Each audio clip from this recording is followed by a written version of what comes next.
Paul, King Tut's stolen some ancient scarabs. Scarabs? It's a kind of beetle. Holy John, Paul, George, and Ringo, Tim. Where could he have gone with them? Where else would you take scarabs? To the Scarabean. Holy terrible entomological puns! To the bat poles!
Welcome to the Bat Poles, the space for rent. I didn't think of a joke.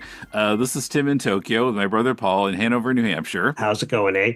And once again, joining us from North Carolina, it's Nancy Northcott. Hey, everybody. Hey, Nancy. Glad to have you back. Glad to be here. Thank you. Yeah. So you just heard If King Crimson Played the Batman Theme, which was sent to us by Robert Millichip, Tinfoil Monkey Boy, and by Maynard on Twitter, who says, give the radio show Chicken Man a shout out. Batman had to influence that series. That's a whole other topic we can come back to another time. But anyway, I had 3 people recommending we should play this on the show, which usually 0 people advocate a theme. But it must be a new posting somewhere. Well, yes, it was. So it was posted on YouTube January 9th of this year by JB Anderton, who has been on our podcast when we talked about the Beat of the Bat. the Power Records. Oh, right, of course. Episode 170 back in October 2021. Right. So the YouTube channel just said JB Anderton. Like, okay, well, I reached out to him about it, and he reminded me that we'd actually played this version before when he was on our show, episode 170. But at that time, it was billed as the funk version of the theme because that was what he set out to do with it. But he says, quote, it was only after I completed it that I thought it sounds like the 1973-74 version of King Crimson, featuring Bill Bruford on drums, John Wetton on bass, David Cross on mellotron and violin, and Robert Fripp on guitar. And even though I used a Hammond organ sound for the keyboard part, I still thought it sounded like that iteration of Crimson. So, and I asked him what specific King Crimson tracks he thought were in the same style, and he pointed me to the version of Asbury Park from their live album USA, which is a pretty smokin' jam. And JB says, about a month ago, this has been a few weeks ago, he wrote this to me, as a video editing exercise, I spliced live footage of the band with clips of some of the old ABC promos as they matched the quality of the concert film. And I posted the video to YouTube, thinking that it would probably get 100 views like most of my other videos on my channel. I am astonished, all caps, that it has received over 200,000 views and that I've received over 500 comments. Wow. They like me. They really like me. Or they like him. Says, they really like him. Please feel free to again use my version of the opening for a future podcast episode, as this recording has really taken on a life of its own. Yeah, some virality there. That's really cool. It is. It is. Well, it's he gets a little more attention paid to his hard work to make the video as well as the track.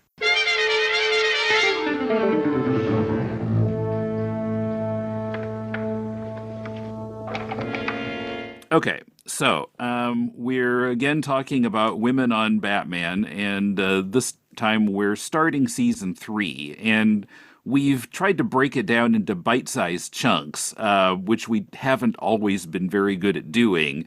And sometimes then we have end up completely skipping some characters. So we're just doing the first 5 episodes here of season 3. So that's the introduction of Barbara Gordon with Penguin, and then Riddler, Quick Return, Siren, and Penguin Lola Lasagna. And of course, in the Riddler story, we've also got Betsy Boldface there. So I was thinking here that, as much as we might complain about season 3, one good thing you can say about it is that there's a lot more female representation than in earlier seasons, especially among the villains. So I ran some numbers. Season 1, we had exactly 2 female villains, Zelda and Catwoman. So that's a total of 4 episodes. Season 2, we had 10 episodes of Catwoman, 5 2-parters, including the Sandman one. 2 episodes of Ma Parker, 5 episodes of Marsha, and 2 episodes of Black Widow.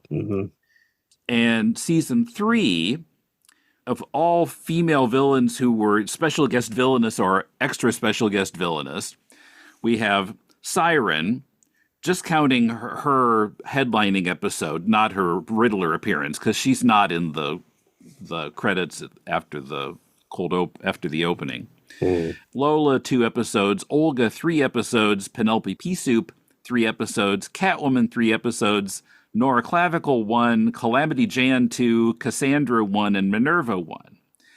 So what that breaks down to is season 1, 4 episodes out of 34 headlined by a female villain. That's 11.8% of season 1. Season 2, 19 out of 60 episodes, 31.67% of season 2. Season 3, 17 out of 26 episodes, or 65.38%. Wow. Now, of course, that 13 of those episodes are male-female team-ups. So although there are female villains in 65%, there are male villains in 84% of season 3. But it's still a lot closer than the other 2 seasons. Yeah, a lot of representation. Of course, then there's the question, how are they represented? Well, yeah, that's another question. And also, how well those episodes written, some of them not very. Right. Well, I'd like to, if I could just start off by saying that I was kind of surprised to go back to Enter Batgirl, Exit Penguin, the first episode of season 3, and realize that there seemed to be a lot of potential for the Batgirl character there that I don't think I recognized when we were originally discussing. Yeah, it's not a bad episode at all.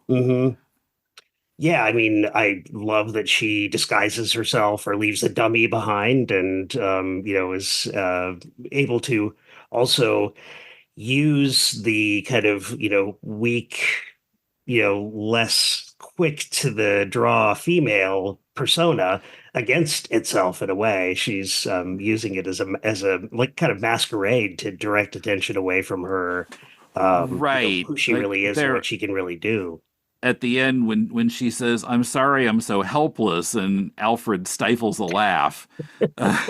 That's kind of a great moment. Yeah, that completely takes any suspicion off of her that she might be Batgirl. Yeah, it's I read the $1 Million debut of Batgirl when it came out in issue number, I think it was 357 of Detective Comics. I think that's right. Would that have been 65? 67, I think. 67. Okay, that light. Yeah, I think it's just a little before she appeared on TV. Yeah, and this was obviously not the same story because they've got 26 minutes to tell this story as opposed to an entire issue. And so it's a very different origin story. But looking at it as an adult instead of a kid, I was favorably impressed in the way she came across for the time. There were some awkward moments that I was just looking back at my notes here. She says, I'll be of no use as a crime fighter to Alfred if the world knows who I am, which is, of course, the standard superhero rationale for secret identity. It's an irrational rationale, but it's always there. Yeah, it's always there. It's tried and true. But there's a fight going on behind her and she's not participating in it. I'm thinking, in this moment, you are useless as a crime fighter. And I think part of the issues that I had with some of these episodes were a result of the one episode, 26-minute format for the story, because they had a lot to cram into a story and not really enough time to do it as well as they might have done in an earlier season. Yeah, I think that's true of every season 3 episode. So you're suggesting the reason that she might have had to tell Alfred this and have this conversation about her secret identity being protected during the fight is because there simply wasn't time. There's not room for another scene for them to deal with that, I think. I mean, I don't know anything about television writing, but I know how much time the episode takes up. And so to put that within that time, you would have to cut something to make room for it. That's a really good point, and it actually makes her look bad as a character, even though it might, it wouldn't have had to had the episode had a second part, perhaps. Yeah, had it been a little bit, they would have had time to develop everything more. And I would say that about most of the episodes that we're going to talk about tonight. There would have been time to give a little bit more depth to different things. I did enjoy watching them, and I noticed that there seemed to me a shift between the last episodes we discussed and these episodes, in that the female characters were noticeably less subordinate to the male villains than they had been in previous. Yeah, certainly true of Lola. You feel like that's an equal partnership between her and Penguin. And not exactly an equal partnership between Betsy Boldface with Riddler, but she kind of tells him this is what we're going to do some of the time, and he says, let's do that. So it's less Riddler giving the orders, and it seemed more collaborative. Maybe not exactly equal footing, but more of a working together kind of thing, as opposed to you go do this. Yeah, she comes up with the mushy Nebuchadnezzar bit. Yeah, and it's her sports show that they do that on. Right. Which is also interesting because women anchoring a sportscast in that period would have been unheard of. Heads exploded around the nation when Barbara Walters came to the news desk as the anchor. Right. We found before, I think we looked at that script, but originally Betsy Boldface was a male character with a different name. And so it's interesting that they changed the character to a woman. I don't know if they were thinking, well, we need to have a mall, or if they were thinking more in a more enlightened way about it, or what. But probably thinking in terms of what kind of audience they could market to. Trying to expand the market because the show was in trouble by anybody's account at that point. So they might have been desperate enough to actually aim the show at women too. Or they lost their actor and had to replace him all of a sudden. Well, that's certainly possible. But that kind of, I'm thinking of Ripley syndrome from Alien, from the first Alien film. None of the parts were written for one gender or the other, as I understand it, for the script. And so, Ridley Scott was very happy to have Sigourney Weaver cast as Ripley, who could have been male or female, just as all the other characters could have been. I have a little bit of suspicion about just how utopian that really was and whether it's absolutely true, but that's certainly been the story that's handed down. Frankly, Batman ended up scooping ESPN in having a female anchor for sports by about, I'm going to say at least 30 years. Now, of course, there are some kind of sexist things that pop up, like when Batgirl escapes, Riddler says, "Oh, what's looser than a thread? A fish? Flying ribbons? A woman's tongue?" Although, why? I can't even make that fit. Set aside the sexism for a second. What's he talking about? Supposedly the stereotype was that women couldn't keep secrets. It's kind of Sure. like, Right. What I meant was that I didn't understand why Riddler was invoking this stereotype of women in this scene. But now I realize that the next thing he says is possibly Batgirls. He's afraid she'll tell others about his plans that he wants kept secret. not that many years before that, the Andy Griffith Show did an episode about Aunt Bee learning to drive, and it was full of sexist stereotypes and tropes about what terrible drivers women were. And here's Aunt Bee, who is an older woman learning to drive for the first time. And it was kind of like, really, people, could Just this not just go live in the vault? Just So I piling think on. that had something to do with it too. I think it's like, well, we'll just toss this in, because honestly, I don't think most people would have blinked at it in that era. Mm-hmm. No, that's probably true. And also when Barbara solves those riddles in Gordon's office and Gordon says, well, smart girl, sounds so patronizing. Well, it is patronizing. Good for you. And, it's not really very smart to keep a key to your apartment taped to the back of the picture frame next to your door. That's Nancy, really not a very...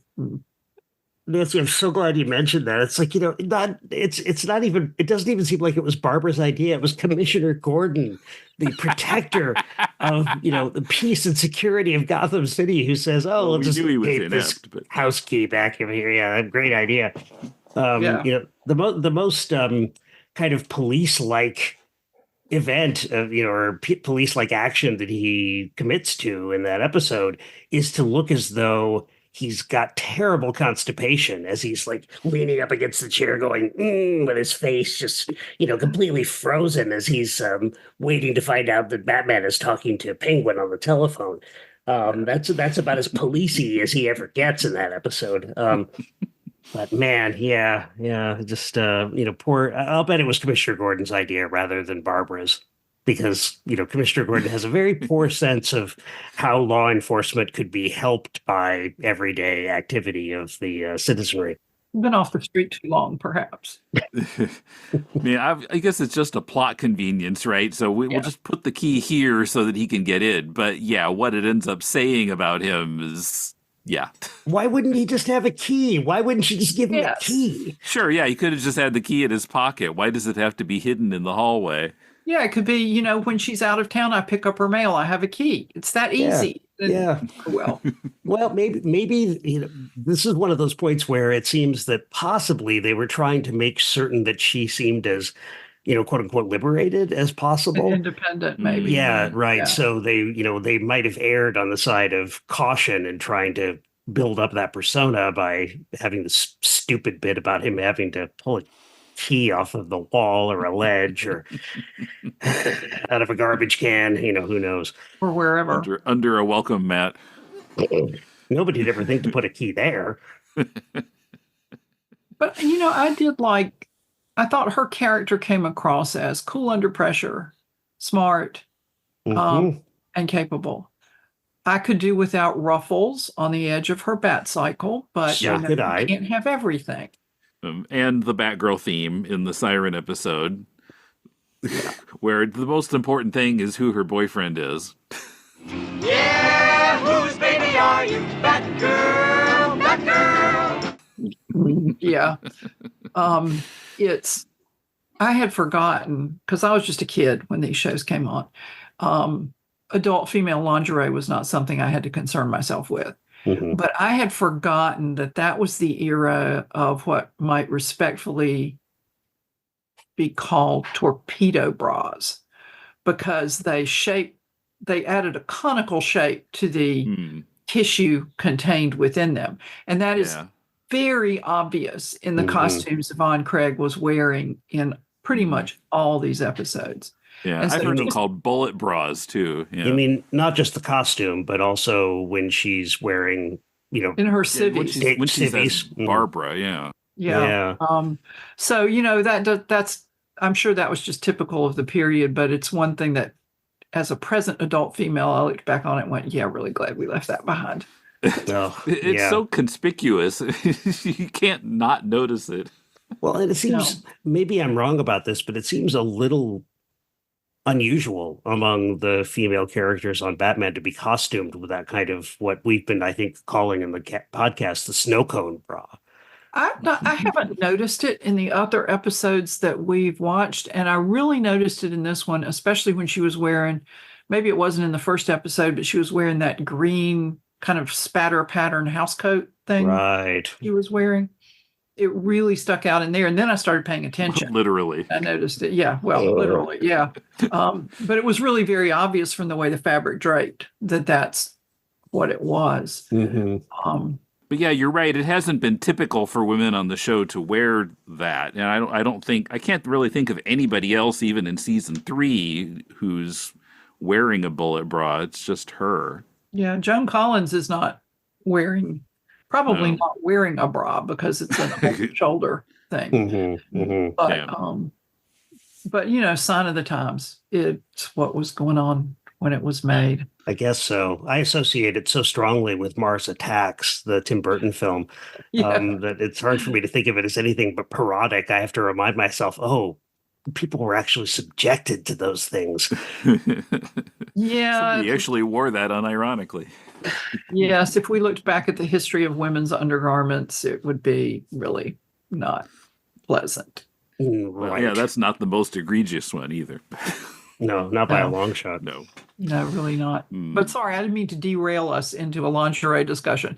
Just notice that as an indicator of the era where the show was made. No, it's okay. But I wonder if there was on the part of the costumers, because it was on the part of the producers, whether it was felt incumbent upon them to feminize her as much as possible because she was doing a man's job. That is, a typical, and I'm saying that in, scare quotes.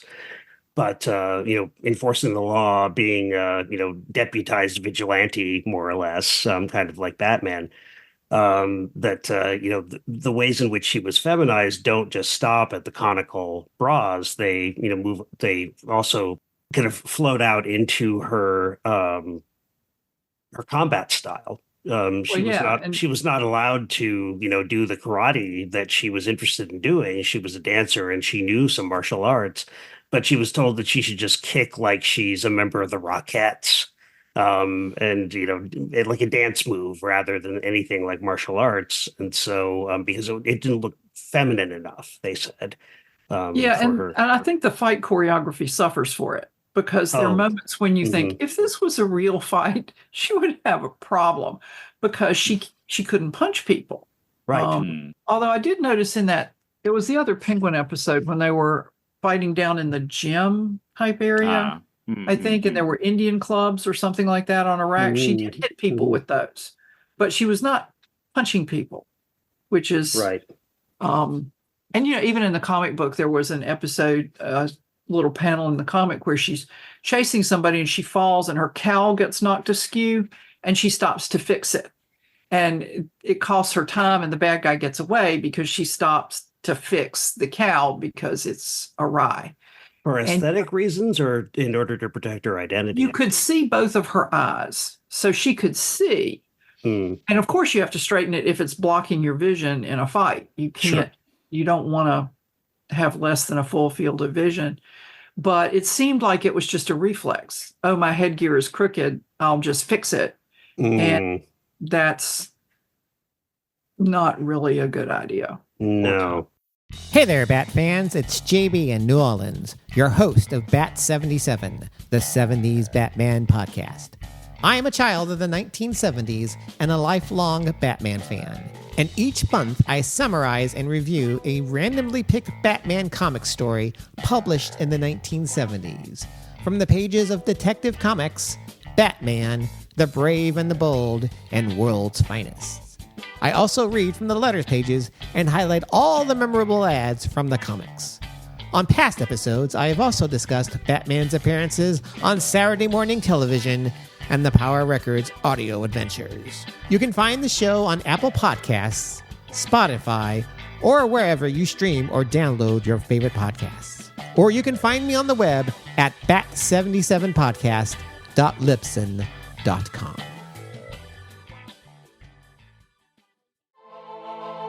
We all know that Jack Kirby was crucial to the creation of many Marvel characters in the 1960s, but how much do you know about his 70s work?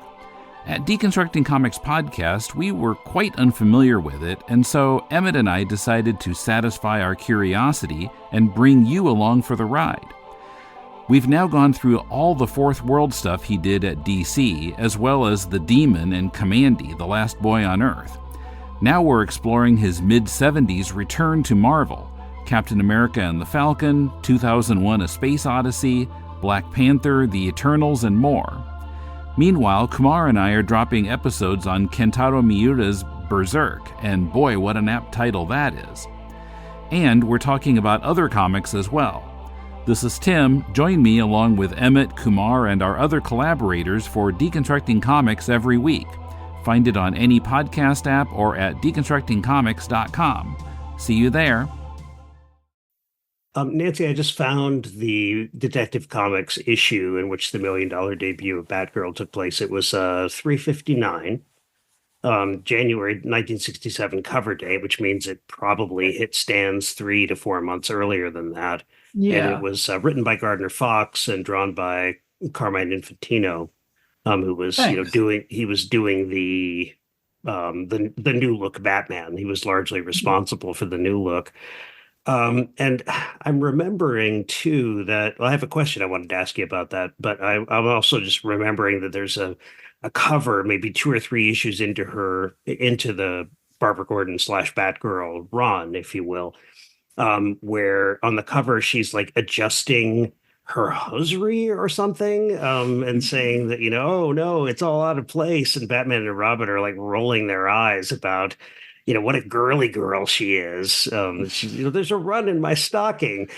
And it kind of makes you want to throw up in your mouth a little bit to see it now. But it seems like it's, again, a way of feminizing her to sort of guard against the fact that she, just on the face of her character, is, quote unquote, taking away, men's jobs by acting as a vigilante. Right. I have a vague memory of that cover. I had a 25 cents a week allowance and comics were 12 cents. So I had to pick and choose because 2 12-cent comic books plus sales tax is my whole allowance. And so I never had a complete run of anything. I always missed things because, pick and choose. Sure. But yeah, I can see that being a concern back then. And at one point I went and looked up Honey West, because I think we talked about Honey West at one point. I believe so. And April Dancer, and Diana Rigg. And Diana Rigg in the Avengers really mixed it up a lot. It was all karate chops. It was like no punching in the little clips that I saw on TV. Stephanie Powers as April Dancer really didn't have that much to do in terms of fight scenes. But Anne Francis as Honey West did. And I'm pretty sure we talked about her at one point in connection with these kinds of things. I believe we did. Stephanie Powers, this is the same Stephanie Powers who went on to appear in Heart to Heart, right? Yeah. Correct? Mm-hmm. Right. I guess I didn't realize she had much of a career before that. I just wasn't watching television before I was born. So, well, I think I'm a little older than you are, but yes. April Dancer is, the show didn't last very long. I read some material online that said Noel Harrison, who was Rex Harrison's son, who played her partner, Mark Slade, really did most of the fighting and the action kind of stuff. That's interesting. Mm-hmm. So I was a little disappointed when I saw that because I loved The Man from U.N.C.L.E. and I had only vague memories of The Girl from U.N.C.L.E.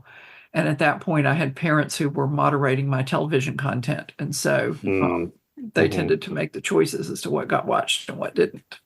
Gotcha. So I was thinking about Siren. Now, of course, this character idea has its roots in Greek myth. But, that Greek myth Siren is kind of sexist. There's this woman who leads men on and kills them or whatever. And sirens were usually multiple, like in the Odyssey. They're tempting Odysseus, but he's had himself tied to the mast because he so badly wants to hear the siren's song, but he doesn't want to be tempted to, run off with them. So they tie him to the mast, and all of the members of his crew stick wax in their ears or something like that in order to keep themselves from hearing the song. And so, and also to keep them from hearing Odysseus begging them to let him go so that he could run off with the sirens. But, they're dangerous. They are seriously dangerous. Well, and her name, the character's name is Lorelei Circe. So Circe was the Greek sorceress who trapped men on her island, and I think she turned them into pigs. And then Lorelei is like the famous siren. In fact, I think there's another comic book character named Lorelei. Oh, yeah, there it is. My. Paul's showing us the cover of Detective Comics 371, where Batgirl has a run in her tights. Batgirl, get over here. Help us. We've got a problem, says Batman, as he's, punching but being like choked by somebody behind him. And she says, I have a bigger one, a run in my tights. Yeah. God almighty. Girls have cooties. What are you going to do? Well, it's a pretty good depiction of a run in tights, actually. Yeah, it's not bad. Not bad. Not bad. But, this is the same company that puts two of its characters in fishnet hose, which are not only very uncomfortable to sit in, but snag on every daggum thing. Snag on everything. And how was the Black Canary was able to be, such an effective crime fighter? I think they must be like steel wire or something, because she never gets, which is good. I mean, I'm glad they don't do this kind of thing with Black Canary, but a snag fishnets are just, I realized they were sexy at the period the character was created, and that's probably the same thing for Zatanna. But they are really not practical if they're not practical to wear in a junior high school classroom, they're really not practical to wear in a fight. Well, there are lots of female superhero costumes that are completely impractical for fighting in. Well, this is very true. That could be a discussion all by itself, actually. Yes. But, I give the siren credit, because that was her plan and she implemented it. She was kind of helping the Riddler out in the episode before, but then she was the boss. Yeah, that's true. I don't know. I mean, I see a kind of sexist side to it, but at the same time, it's empowering a woman. So which way are we going to go there? I mean, this reminds me of the problem of American film noir, like Maltese Falcon, Out of the Past, all of these films with femme fatales who are powerful insofar as they kind of steal away male roles for the most part. Like, they don't want to be. So many film noirs have both the femme fatale and a kind of light lady that is a woman who is like a good mom and a stay-at-home cook and is taking care of the children. But she always looks as though she's totally beleaguered and hates what she's doing. Whereas the femme fatale is like, I steal money from men, and therefore I have lots of money, which makes me as powerful as a man. And that's, of course, the reason why she always has to either die or go to prison. Yeah. Because she's not being feminine enough the way that the light lady is, even though the light lady is miserable. And the film's making no bones about that. So you're screwed either way, figuratively. Well, kind of. Although what's fascinating about them, and what feminist critics in the 1970s in particular in Britain and the US, saw as fascinating about film noir is, yes, in the end, it was always, the men's castration anxiety that ended up taking her out, whoever the femme fatale was. But for like an hour, the femme fatale was doing exactly what she wanted. She had full autonomy, and she only used sex in order to manipulate men into getting her what she wanted, which was like money and power. So, she got to be to do things that only men were allowed to do, for at least a good chunk of the films. So there's something about Batgirl and about the villains as well, about Circe in particular, since we have so many female villains in season 3, that strikes me as not feminist, but at least kind of accidentally, showing women empowered and not domestic, simply because they have to be bad in a way that, can get them punished by men in the end for overstepping the gender boundaries. So punished by men, as you point out. Exactly. Yeah. So, there's a kind of utopian moment kind of embedded in this of, women being seen and understood and being able to behave in ways that aren't constrained by gender stereotypes. But then, the hammer comes down at the end and she gets punished for all of those things she's done. But most of all, a Freudian psychoanalyst would say that she's being punished for not being feminine enough, ultimately. And sort of stealing the phallus in the sense of taking, men's power, the kind of power that's associated with masculinity, and using it against men. So, of course, she has to either die or go to jail as a result. And again, scare quotes, everything is scare quotes in what I just said. Sure. But I think they were worried in that era that their films would get in trouble. Of course, for their films if they showed women in ways that the social code of the time considered to be, also in scare quotes, unnatural. Right. And get in trouble in what way? Well, bad publicity for their films, criticism. I'm not sure. I don't remember how long the code that said twin beds and each person has to have 1 foot on the floor lasted. But I sort of see that as a general morality code thing that was pervasive in other ways at that time. It's kind of like the comics code and the famous issue of Green Lantern, Green Arrow with Roy Harper shooting up on the cover that didn't get the comics code seal. I can't remember how long that kind of movie stringent sort of censorship was in force. Well, Nancy, it started to fall apart around 1953 with an Otto Preminger movie. Wild, it's Mr. Freeze. An Otto Preminger movie called The Moon is Blue, where a character, the only infraction that the film made that lost it any kind of approval by what was then the production code rather than the MPAA. The Hays Code? Yeah, the Hays Code, right? The only thing that stopped it from getting an approved rating was that the female character calls herself a virgin. And shocking. As Robin Wood, the late but great Canadian film critic, once put it, the problem with saying that she's a virgin is that it introduces the possibility that she might not be a virgin. And that's what but the film got released, right? Yeah. Preminger said, screw that. We're just going to release it and see what happens. And it was carried by theaters. It was a pretty big hit for a film that was so independently marketed.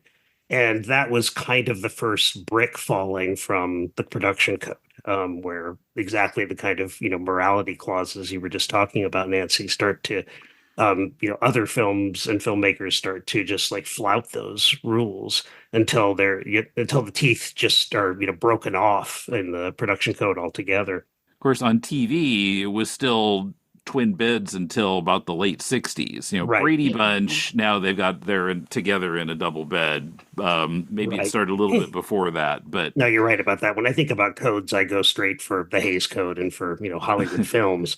But Hollywood films were trying in the 50s, certainly as TV was rising in popularity, to set themselves apart from television. And one of the ways they could do that was by having more adult content. So the kind of, the imploding of the production code actually helped Hollywood to a certain degree.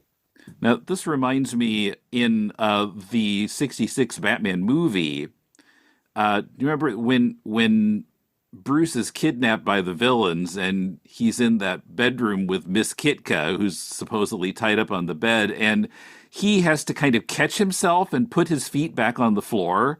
I feel like that's kind of poking fun at the whole idea there, because at first his feet are off the floor. He's like, oops, and he kind of puts his feet back. Now the camera's watching.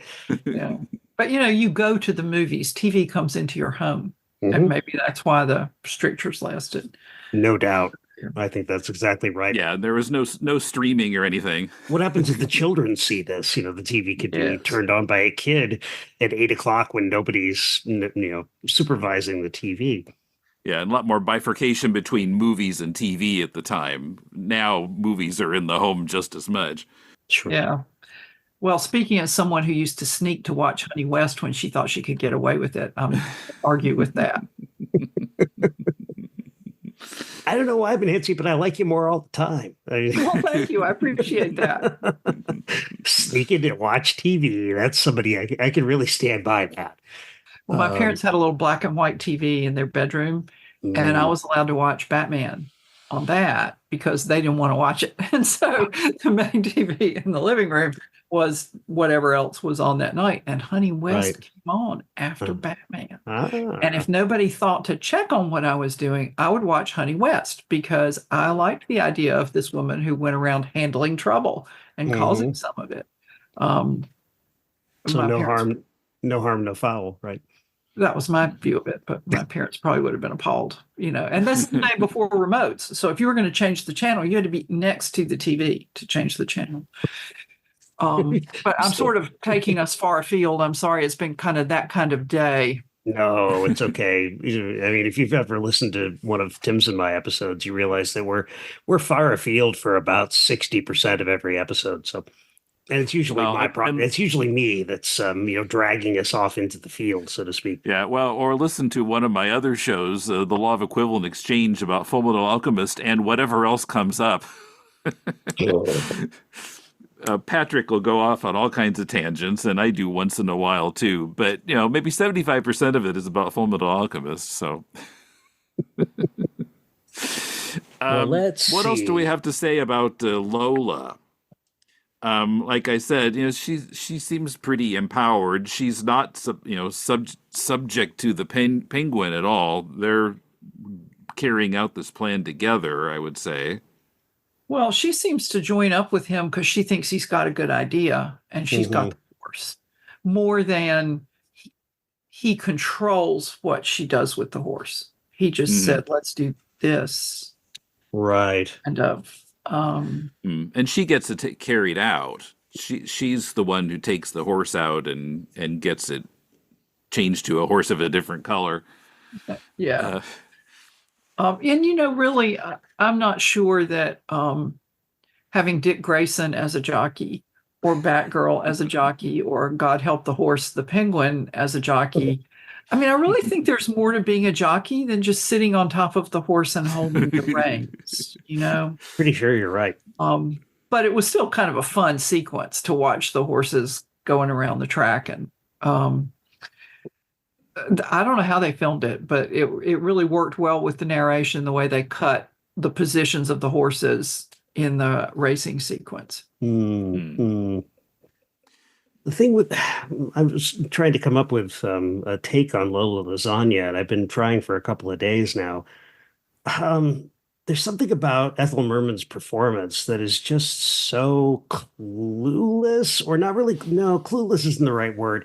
Just so I'm going to say my lines and I'm going to say them loudly and I'm going to plant my feet and I'm going to look right there, wherever that is. Yeah. And, she's just who cares about character or banter or anything like that? I'm just going to do this. But what do you think, Nancy? She's a little arch at times. Like she would deliver a line not every line, but every now and again she would come out with one, and I'm thinking that's not consistent with the tone of what you just said. And Ethel Merman, that's Ethel Merman, the queen, one of the queens of the Broadway stage, and I was surprised by her performance because I found it to be kind of off too. On the other hand, though, because she's taken such a, kind of a, let's call it a stiff-spined stand as, an actor just belting out her lines, that she seems intransigent. She's not going to bend to whatever Penguin says just because he says it. So it gives her a kind of, gives her a stronger spine as a character that just everything she says is going to deliver. I'm going to fire this. I'm going to fire this cannon right there across the set, and who cares who it hits? I'm just going to fire it. She keeps correcting people about her name change. Yeah, I am Signora Lola Lasagna. Well, do you think that they had people call her? Wasn't it Lula?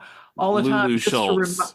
to remind the reader that she's a fraud. I mean, the viewer that she's a fraud, because every time they bring that up, she says, "No, my name is Signora Lola Lasagna or whatever." Yeah. No, it's Melba Manicotti. Well, yeah, I mean there has to be a purpose for that. Otherwise, they would never have brought up the Lulu Schultz bit. You know, she's changed her name and trying to. And she was married to this guy who then died right away. Wasn't that it? No, he divorced her after 3 weeks. Divorced her after 3 weeks, right? But she still wants to take advantage of the new name. But everybody still knows her by the old name. Yeah, and the poor horse. How many mentions of a glue factory can there be in a single arc of Batman before you start to look at the horse and just start burst into tears? Yeah, luckily little kids are oblivious to that kind of thing. Right. Right. I mean, when we watched Batman, I'm not sure that I even understood the connection between horses and glue factories. I think I might have heard that and just kind of what? And then you move on because there's stuff happening and you don't. Right. It just doesn't register. I saw a magician a couple of weeks ago who was doing a kids act, and he caught some glue in his hand and he kind of molded it together, and he said, "Oh, look, it's a horse." He pulled his hands apart and said, "Look, it's gone back to its original state." There's this little toy horse in his hands. This might be kids' magic, but that's incredibly poor taste. Yeah. One thing that I noticed, what we were talking about these women who overstep always having to be punished in far and other. There's a point in the Siren episode, The Wail of the Siren, that I thought was really interesting because she said, "Evil is what makes the world go around, and I want to be evil, and I'm going to put Batman and Robin out of business and get Bruce Wayne's money." And then in order to save Bruce Wayne's life, she has to sing 3 octaves above high C, which is going to cost her voice. So at the end of the episode, instead of just trotting off to Arkham to be released potentially a couple of months or issues of the comic or episodes later, she loses her voice. It's implicit. Right. We don't ever see it. But I think that ties in with what we were talking about a little while ago about stepping outside the culturally accepted bounds for a female character. Right. And it seems, it's hardly an accident that in order to save the man, instead of killing him or destroying him or, undercutting him in some way, that she has to give up the one power that she has over men. It's not an accident for sure. But there too, the fight choreography was really clumsy because she's got Bruce up on that ledge thing for at least a full minute of screen time while the fight is going on behind them. And nobody notices that Bruce is up there on the verge of taking again, attempting to take a dive off the building. And I don't know that I can blame that on the restrictions that they put on Batgirl, but I've noticed that in some of the episodes that we've watched that there are odd lags in the actions of the fights, and that seemed to me to be one of them. Well, you're onto something, I think, Nancy, when you say that and Tim and I have talked about the brevity of these episodes, in other contexts as well, and other problems that get caused by them. But I think the fact that we've only got one episode in most cases to finish these plots, and even the Lola Lasagna Penguin episodes, it seems as though they're trying to write them as though they're standalones, even if they are connected, to each other by the same cast. But this is an interesting problem of the episodes that I don't think we had really come across before or thought of before. And that is simply that some of these things are just incongruous because they're trying to do too many things at once because they have to. They can't have Batgirl and Alfred having their conversation about, her needing to salvage her secret identity at any point in the story, except when there's a fight going on, because there just isn't time to do it any other, there's no other plot time in which it could happen. So, or Barbara standing there watching the Penguin cut the top out of the glass case. And then as he turns around with the book, she's like, "What are you doing?" It's like, well, what he was doing for the last couple of minutes, frankly. Yeah, that's really egregious. Just kind of stands there and watches him as he it takes him a couple minutes to cut through the glass, and she does nothing until he takes the book out. Oh, now I understand what you're doing. You weren't just like, cutting pleasing shapes that you were going to, sell in your sidewalk, craft table or something. But, I enjoyed these episodes, despite the fact that I can quibble with them, with certain aspects of them. I thought the interplay between Bruce and Dick was good. I thought they did explain the things that needed to be explained, maybe not as smoothly as we might have liked, but they did explain them. And the female villains really did seem to me to be more empowered than they had been in the other episodes that we've looked at. Yeah, it's interesting that they in some ways seem more complex, maybe because there's less time to fill them out as, women who actually have really soft hearts, blah, blah, blah, blah, blah. That there's no time for that. So, they have to be pretty much mirrors in interior. Their interiors have to be mirrors for whatever they're doing, in public on the outside. There's not any time to give them a distinction between their interior lives and their exterior lives.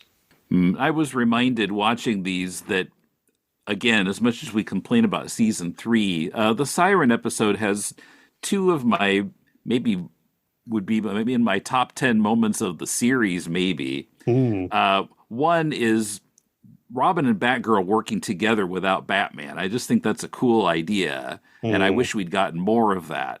And the other is Hypnotized Gordon in the Batcave. The that he does.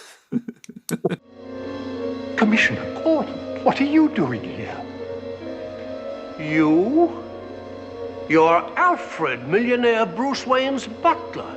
And that voice, the same nameless voice that often answers the bat phone. I'm afraid you're making a mistake, sir. Mistake nonsense. Obviously, this is the Batcave. Ergo, Batman is Bruce Wayne. And Dick Grayson is Robin, the boy wonder.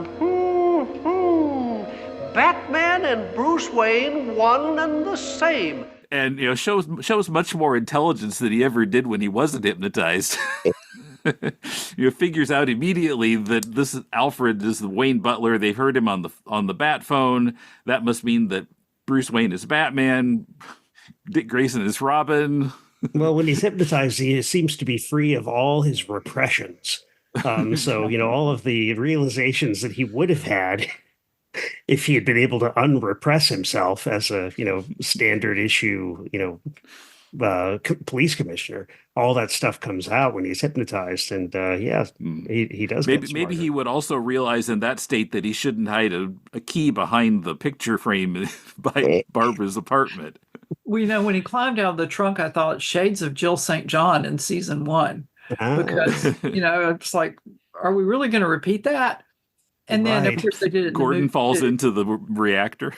Well, no, I didn't think they dumped Gordon into the reactor because he's a regular cast member. I'm old and cynical now. And so if somebody's got, billing in the opening credits, I'm pretty sure they're going to survive through the end of the episode. But yeah, it's like, we'll infiltrate the Batcave. And they did it in the movie, too, with the dehydrated guys.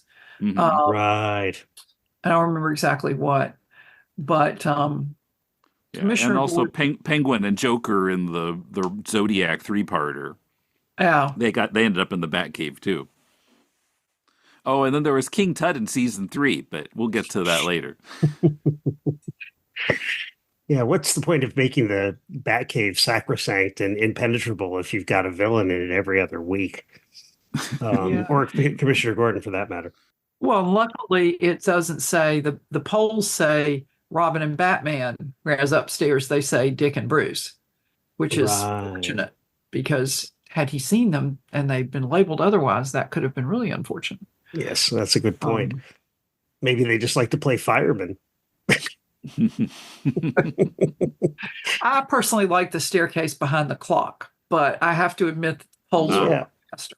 Yeah, I get that. I really get that. Although we loved the poles as kids, Tim and I were just like all about the poles and about the compressed steam bat pole lift, which we get to see at the beginning of this first episode of Batgirl. It's like coolest thing ever, and I still don't understand why.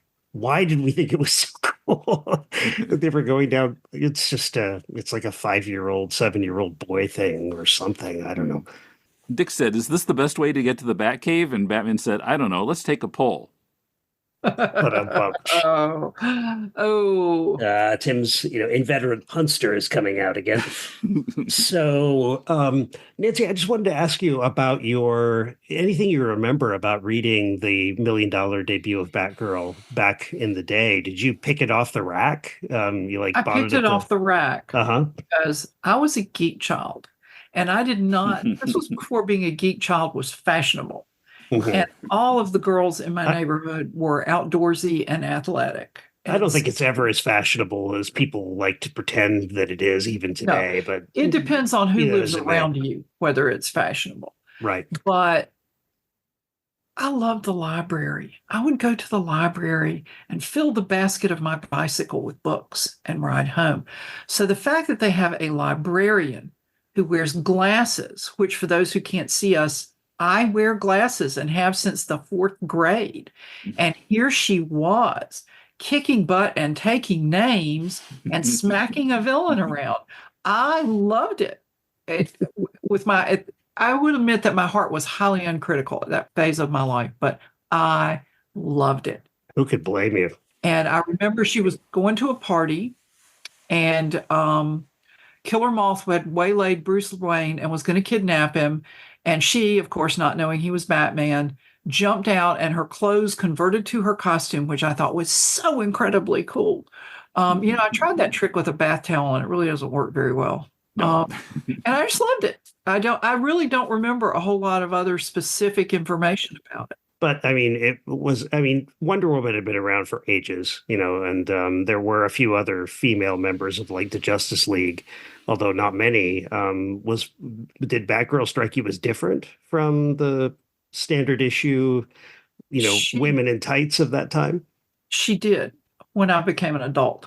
I didn't notice it as a child, but I went to graduate school and I had this plan to write a master's thesis on the rhetoric of the comic books with regard to the roles and capabilities of women in a set period. I don't remember now what it was, after the introduction of the Equal Rights Amendment. What a great idea. And so I had a friend who did have complete runs of things and would generously let me sit in the room under the eaves where she had them all and scribble things on little 3x5 cards. We were talking about this on a ConTinual panel the other day about the dearth of female role models in the comic books at that point in the late 60s and early 70s. And I noticed something that really surprised me when I was doing this research, because I'd read one issue after another of a series, paying attention to what the female characters did. Mm-hmm. Wonder Woman got rescued by Steve Trevor an awful lot. And I noticed it as a kid, partly because I wasn't binge reading them, and partly because I didn't have all of them. And the character who was the most powerful of that era in terms of she had it all together, she was capable, she had a boyfriend, and her excuse was not, oh, my secret identity. It was like, I don't want to marry you. And that was Elastigirl of the Doom Patrol. And when I look back at Barbara Gordon, it was very much the same thing because she didn't have a steady boyfriend. Jason whatever came along later. And so she wasn't, sometimes Batgirl and Batman and Robin had to help her out, but sometimes she helped them out. And so when I look back on that as an adult, I think that Silver Age Batgirl was in some ways more empowered than some of the other women in the comics. And you could possibly argue that she was more empowered than Wonder Woman. Mm. Well, there was a time, wasn't there? I mean, I think was it Gardner Fox who was writing Wonder Woman at the time, like in the Silver Age, the 50s and 60s? I don't remember. I'll have to look that up. But when William Marston was writing the character, he was really interested in, I think he may have actually been a submissive in terms of like, the B&D logic of, the dominant versus submissive, because he always wanted, to have Wonder Woman tied up, but he also wanted her to tie other people up. I mean, it seemed as though he was really invested in this idea of female power, but it was all about like his sexual kink more than anything. Yeah. Have you seen the movie about him and the creation? I haven't. I've been a little concerned. Have you seen it? I saw it on a plane. Okay. Along and with the it- snakes on the plane, right? Yeah, I'd rather have that than snakes, but I thought it was really interesting. And we did a panel on Wonder Woman on ConTinual last year. And my first question to the panel was, when someone says the words Golden Age Wonder Woman, what's the first thing that comes to mind? And a couple of people said bondage. Bondage. Which is really interesting. I mean, and then people talked about the skirt and the updo and various other things. But that came up in the course of the discussion, is that seemed to be emblematic of Wonder Woman. And I honestly don't think it's ever been emblematic of Batgirl. I think she just didn't have that in her background to move away from. And I sort of think that people who wrote Wonder Woman, especially with the discussion of the Amazons potentially being lesbians, were trying to say, see, she's not a lesbian. She has to be rescued by her boyfriend. Right. Which is extremely simplistic thinking, but that would be a panel in itself too. So sure. But I think the weird thing about the Moulton Marston period was that Wonder Woman tended to save Steve Trevor in those days, I believe, much more often than he saved her. But Gardner Fox, turned that over. He flipped over that paradigm and had, Wonder Woman be the one who was, continually saved. Yeah. Which must have made, if Moulton Marston had survived, he probably would have, stomped through the floor like Rumpelstiltskin at what Fox was doing to the character. But again, I wouldn't say that Moulton Marston was anything like a feminist exactly. He thought that he was, in the 40s and 50s, but it was, it really seemed to have to do with his desire to be dominated by a woman rather than any kind of general, thinking about women as, deserving of more cultural power and social power than they had. Yeah, I don't remember a lot about that movie. He was part of a menage a trois with his wife and a woman I think was his assistant. But Wonder Woman, I think because she was so prominent, gets a spotlight in a way that characters like Batgirl and Black Canary, Zatanna don't necessarily get. And so there's a lot of scrutiny about it. And that period, when I was reading those comic books in the middle 1960s, around 1968, 1969, that's the whole period of the sexual revolution. And there's all that conflict over what women's roles should be. And at that point, a married woman couldn't open a bank account without her husband signing off on it for her. And so there was I would think this is just me talking through my hat and guessing. I think there was probably a lot of pressure on the comic book industry not to do anything too unconventional at that point. But that's just me guessing. I haven't actually gone back and checked on that. It might have been internal pressure because, the major comic book companies tried their best to keep civil and, governmental censorship at bay. So they would censor themselves, sometimes more brutally than they might have been censored from outside, simply because they were trying to, keep that power for themselves so that they wouldn't be taken over in one way or another or regulated to within an inch of their lives. Yeah, maybe so. That makes a lot of sense. Yeah, after the whole Comics Code thing in the 50s, they didn't want to, be testifying before Congress again. Right. And that's where the production code came from as well in Hollywood. It was, Hollywood trying desperately not to be regulated from the outside. And so they decided to be harder on themselves as a group than than any civil or federal or, state, governmental body would have been to censor their material. Yeah. Which led to, as I think the film historian David Cook put it, that anything resembling the existence of human sexuality was completely evacuated from Hollywood films. You wouldn't even suspect that there is such a thing. So, Nancy, what have you been up to lately? Anything you'd like to share with our audience about your activities with ConTinual or your books or whatever? Yeah, what are you writing these days, and what's your most recent publication? Well, my most recent novel-length publication was last year, and it's the third volume of a historical fantasy series. It's romantic historical fantasy. It's got a strong romance plotline in it, and it's the conclusion of the Boar King's Honor trilogy, which is based around the idea that Richard III was framed for the murders of his nephews, who will probably be more familiar to listeners as the Princes in the Tower.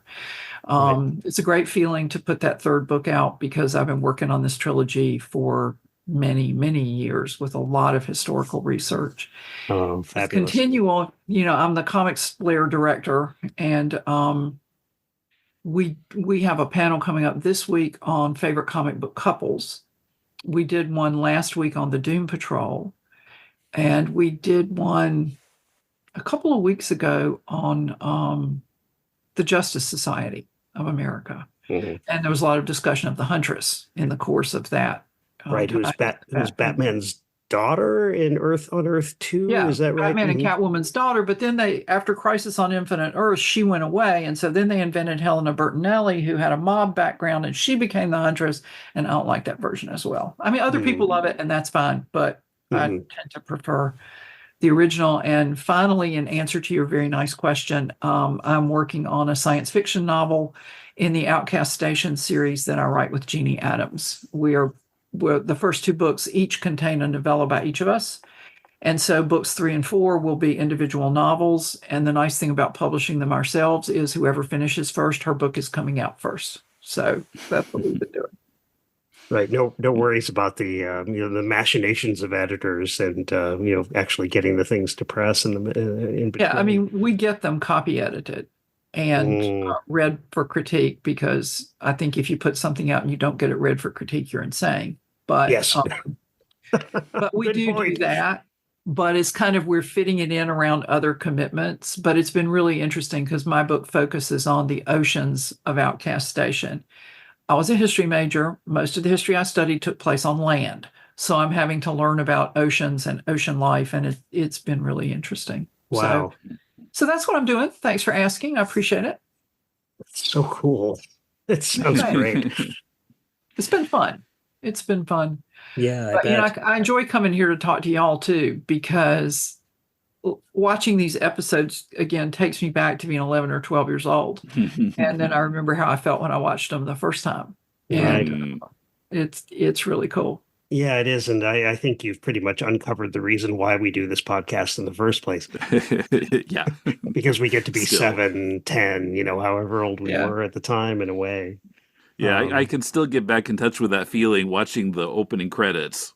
Just back in like 1974, watching it in black and white. And Nancy, you got to believe us, but this is, very, I don't know even what to say this is, but when we saw Batgirl in an opening and, the extra kick, when, the first episode doesn't have it, but the extra, that smack, and I think, what is the sound effect? It's like blat, or I don't remember. It's a strange sound effect.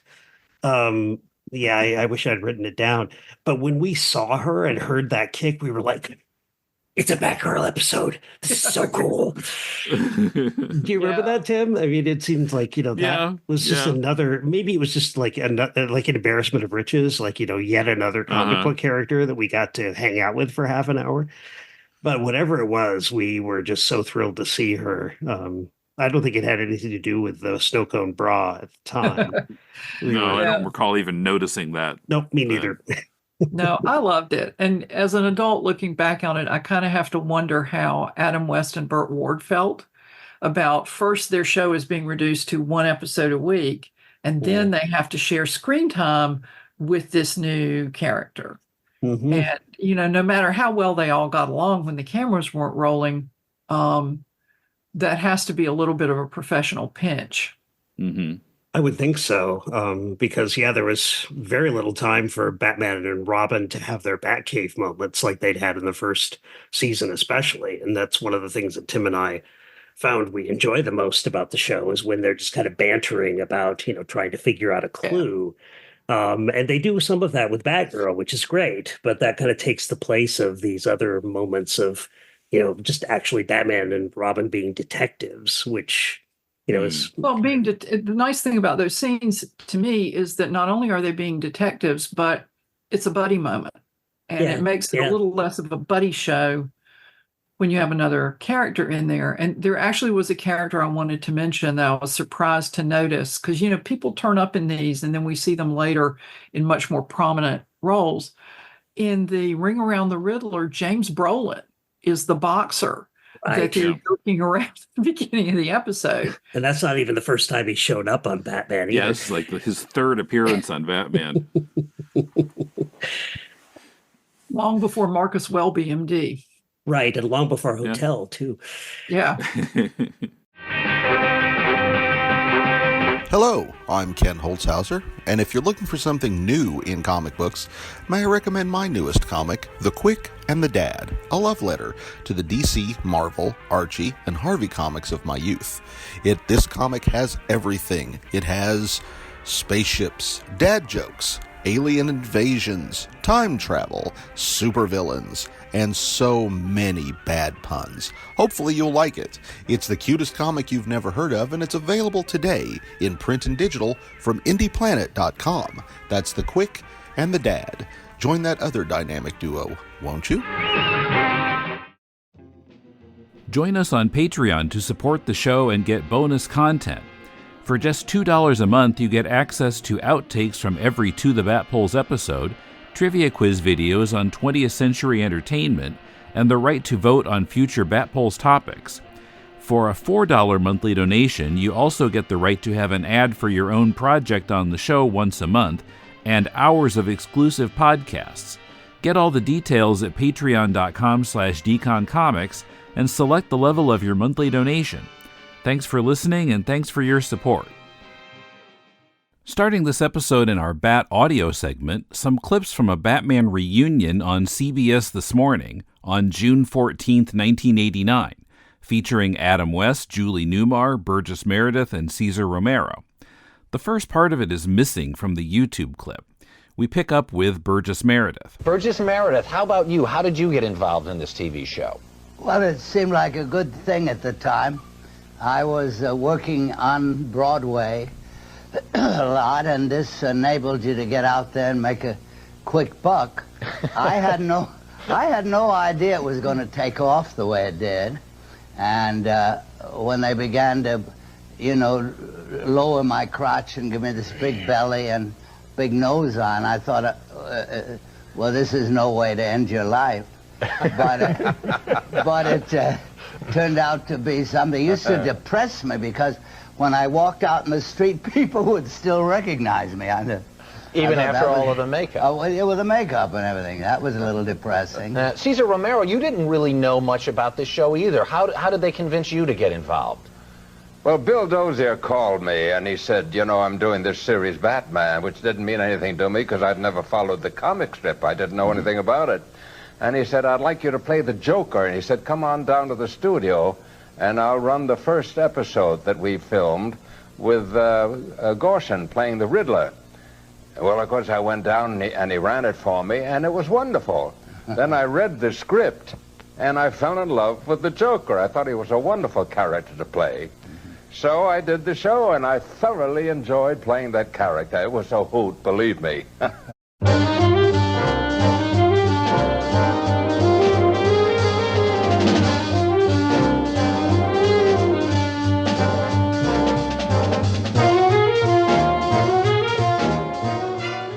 Bat Research Lab, but also kind of wholly deja vu. Two long dormant segments come back simultaneously. Woohoo! So this story starts in an unexpected place. So I get a daily news email called the 1440 Daily Digest they try to have a lot of more kind of positive news. Of course, the big stories are there, but they'll have, human interest stuff and just kind of, interesting things or even positive things. Mm-hmm. And as a result of one of the links in that, I watched a YouTube video called A Marine's Eye View of the Battle of Iwo Jima, which was posted by a site called The Conversation. And on that site, there's an article by Greg Wilsbacher, who is curator of news, film, and military collections at the University of South Carolina. And he also narrates the video. And they're in the process of digitizing a bunch of old military films. There's a lot of digitization going on in universities right now, and lots of people getting grants to, create television news archives for local news and such. It's a big moment in the era of data collection / transformation. So the video starts out with footage shot by Marine Sergeant William Gnaust, showing Marines on boats moving toward Iwo Jima, initiating the battle there in 1945. Now, at this point, you're probably thinking, holy non sequitur, what does this have to do with Batman? That was my thought initially, too. So there's footage on this video shot by a couple other Marines as well. And a bit past the halfway point, we start footage from a Sergeant Francis Cockrell.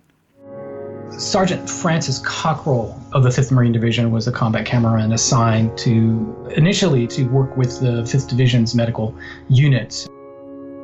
So Francis Cockrell is here filming at the field hospital for the 5th Marine Division, which would have been the first step back from the front lines for treating casualties.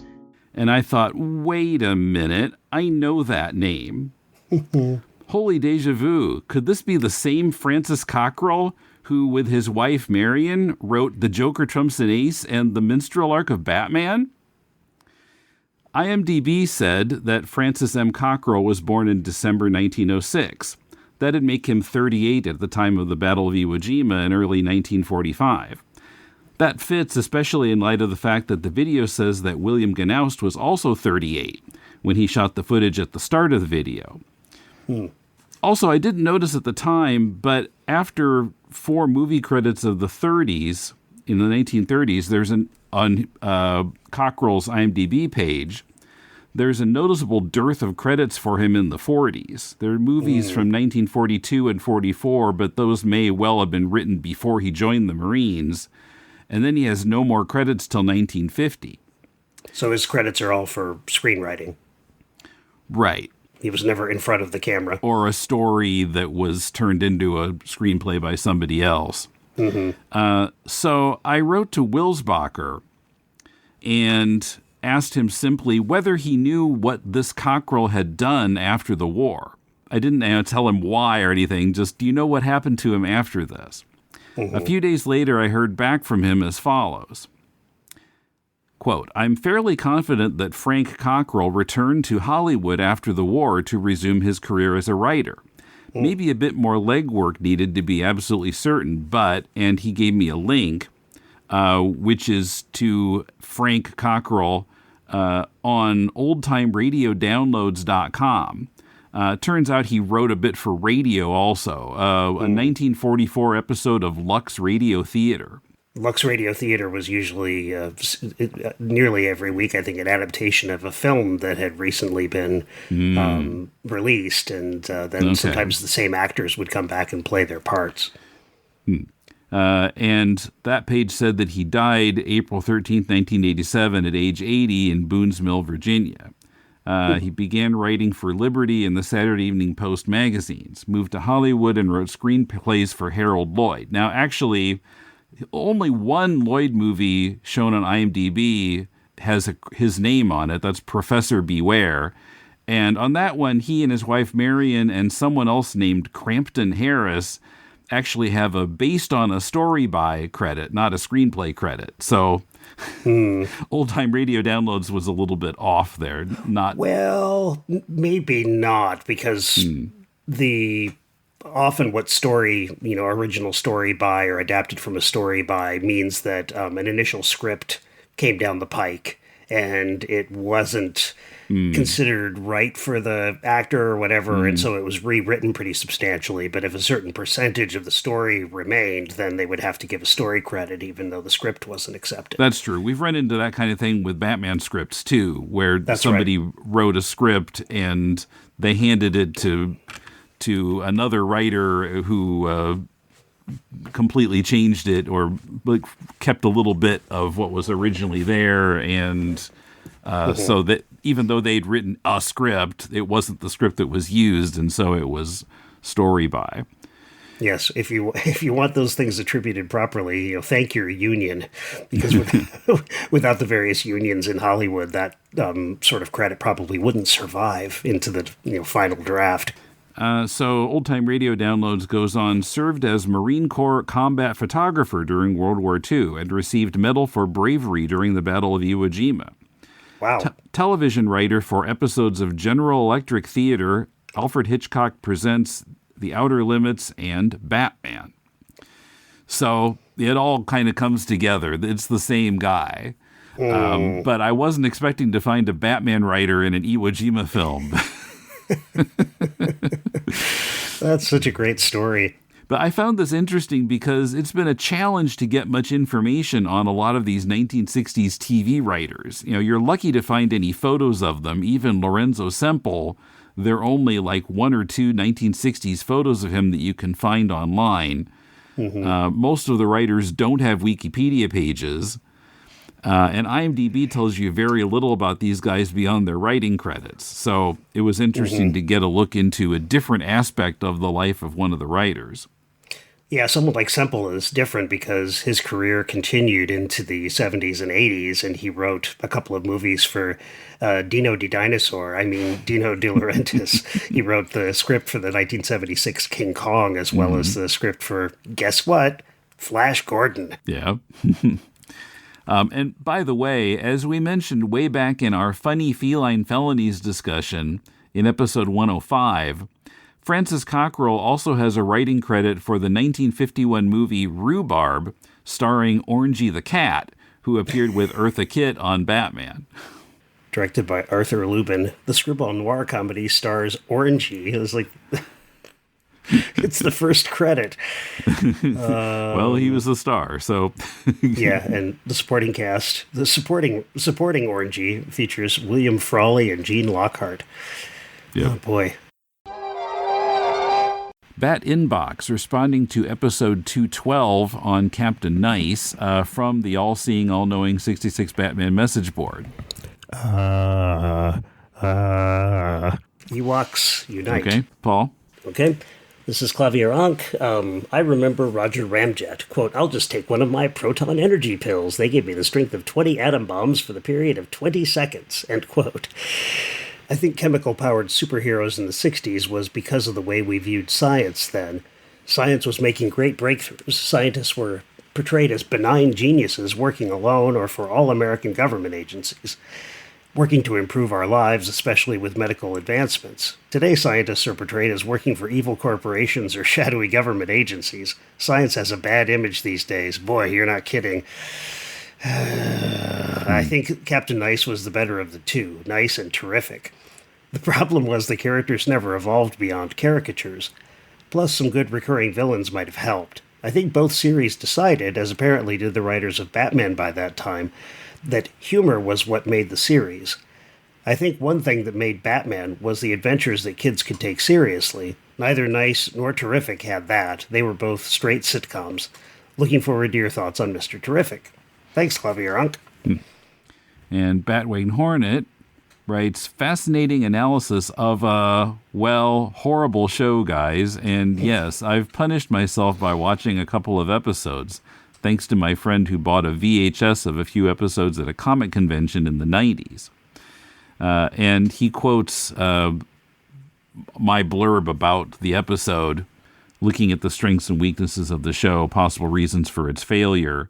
And he says, the failure of Captain Nice stems from hubris on the part of Henry, being arrogant enough to assume something along the lines of, that superhero stuff is nothing but camp, a joke, so I'm going to play it as a flat-out farce. Which means he took only a scant glance at Batman and purposely ignored the early action-adventure tone of the series, where the humorous moments were just that, moments, not the entire drive and feel of the show. Talking about Buck Henry.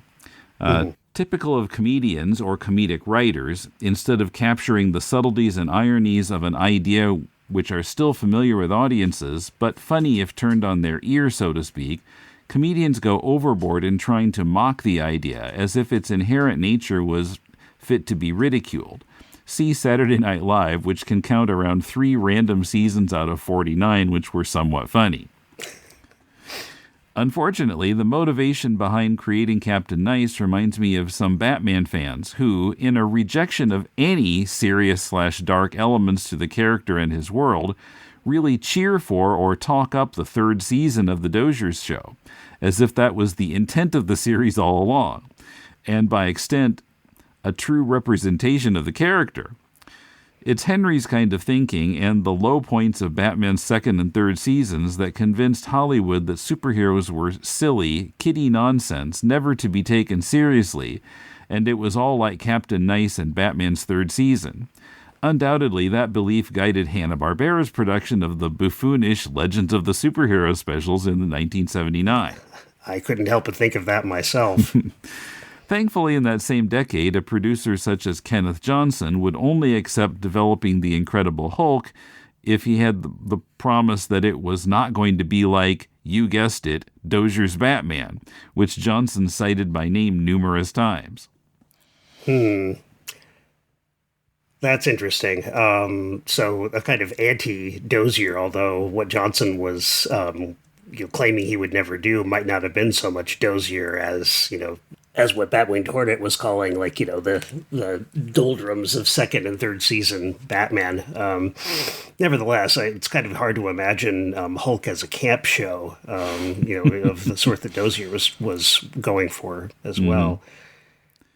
Yeah, but since Hulk is considered a superhero, there would be a danger that it would be played that way. Absolutely. Yeah, I could see Hulk, looking at the camera and saying, Hulk smash? Or something, like probably the most ironic thing that he could say. Yes, it's got me thinking about the Spider-Man show, which you and I, as kids even, simultaneously watched eagerly and, kind of shook our heads at because it was so little like the comic. And there were, no supervillains, which probably would have increase the special effects budget beyond what anybody could afford for that show. Well, and even with the technology at the time, I don't know if they could have done anything decent anyway. And maybe it would have been like Flash Gordon quality, which has its moments, I guess. But yeah, I mean, even at the time thinking, how on earth could they do Green Goblin? How on earth could they do Dr. Octopus? It's just... Yeah. They could barely make the stuntman look as though he was actually climbing up a building with his hands and feet rather than with a string or, a rope or a cord that he was pretending wasn't there as he busily moves his arms and legs back and forth. Yeah. Anyway, so, we'd like to hear from more of you. So write us at batpulls@deconstructingcomics.com or on the message board. And so next time, we're finally getting back to scripts. We're going to be talking about Clock King.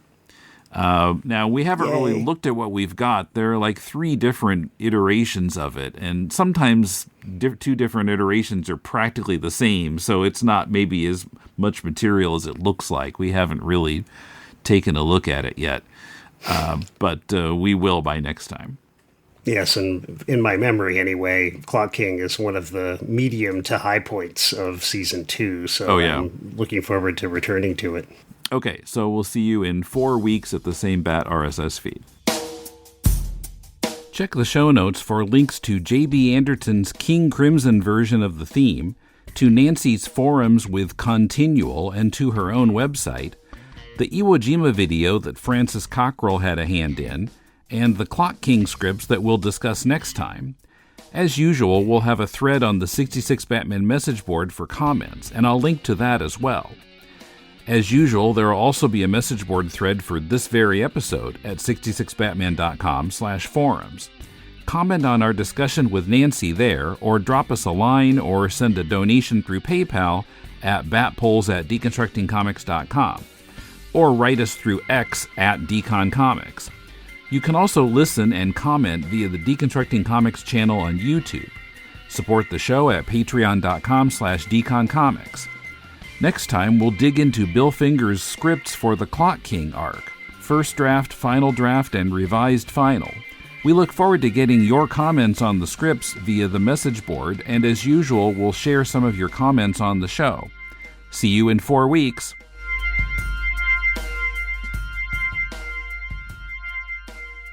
To the Bat Pulls is a production of deconstructingcomics.com.